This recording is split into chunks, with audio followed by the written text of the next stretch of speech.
Well, afternoon and welcome to the Riverside. What has been a wonderful afternoon for Middlesbrough Football Club. Middlesbrough played Sheffield United here, won 1-0 on the afternoon to make it 4 wins in 4 in the Championship, which is the best league run that we've had since the 94-95 season. So what an afternoon. It means that Middlesbrough are top of the table going into the international break, which is fantastic. And I think for a lot of supporters it's really a case of being very convinced by Rob Edwards since he took charge. The first 4 games were always going to be really, really important, and there were always going to be fixtures which were really difficult. Of course, Opta predicted that we did actually have the most difficult start to the campaign out of any side in the Championship. So the fact that we have been able to get 4 wins from 4 and go into the international break with 4 wins under our belt is just fantastic. And what an afternoon it was. Middlesbrough were just in control from start to finish, really. Sheffield United had a couple of moments. Middlesbrough looked right in the first half. We were getting into the final third quite easily.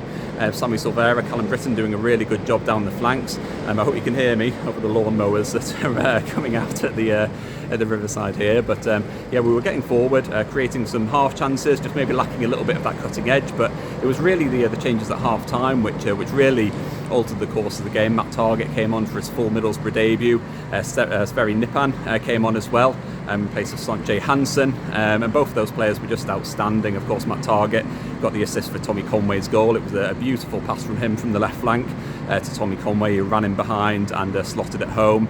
A really assured finish, his second in 2 games, and really a statement from Tommy Conway, particularly with a bit of competition for places now with Kali Sene coming into the club as well. He came on in the second half as well, replaced Tommy Conway not long after his goal, and he looked really bright. He looks like a powerful presence. He's fast, willing to put his foot in, just a really good player, really all-round threat, and someone who I think is going to be a really, really fun player to watch, I think, as the season unfolds. So he did really well. He could have got a goal. Delano Bergzor came on the pitch and looks bright as well. Got himself into some goal-scoring opportunities really well. Broke in behind, used his pace to get in behind the Sheffield United defence, which was a pretty poor reflection on the Sheffield United defenders, who were played in behind so much in that second half. And for the first one, he broke in down the right. He should have squared it really to Kali Sene, but he didn't. He fluffed his lines, and that move broke down. And then twice more in quick succession, Delano Bergzor was played through on goal. All he had to do was show a little bit of composure to put it in the back of the net, and he wasn't able to do it. Fluffed his lines again on both those occasions. So that could have really put the game to bed a lot earlier. It was a match which probably could have ended 2-3-0.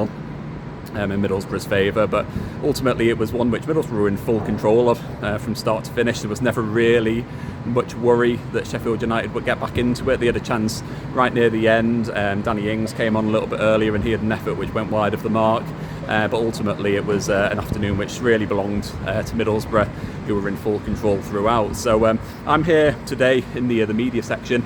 I've been here with the Red doing live match updates. Obviously my show Bonkers for Boro is with them on Wednesday nights from 6 till 7, so you can tune into that.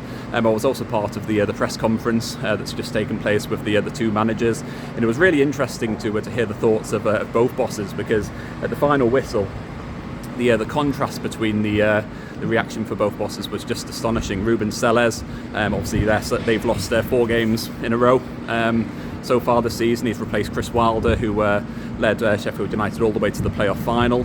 Ruben Selles has come in and it just hasn't gone to plan for him whatsoever. He went over to greet the away fans at the end, to kind of front up to the reception, and they were not happy to see him whatsoever. You could see arms flailing, boos throughout. Fans were cheering for Chris Wilder throughout the game, so it's unclear really what's going to happen with him and what's going to happen with his future. But in contrast, that was happening at the away end, but up at the north stand end of the stadium, Rob Edwards was giving fist pumps to the fans, being clearly just adored based on Middlesbrough's start to the season. And you've got to say it's not hard to see why. He's just got everything right so far. I think putting the Doncaster result to the back of our minds, we're going to skirt over that one. It's just gone so well.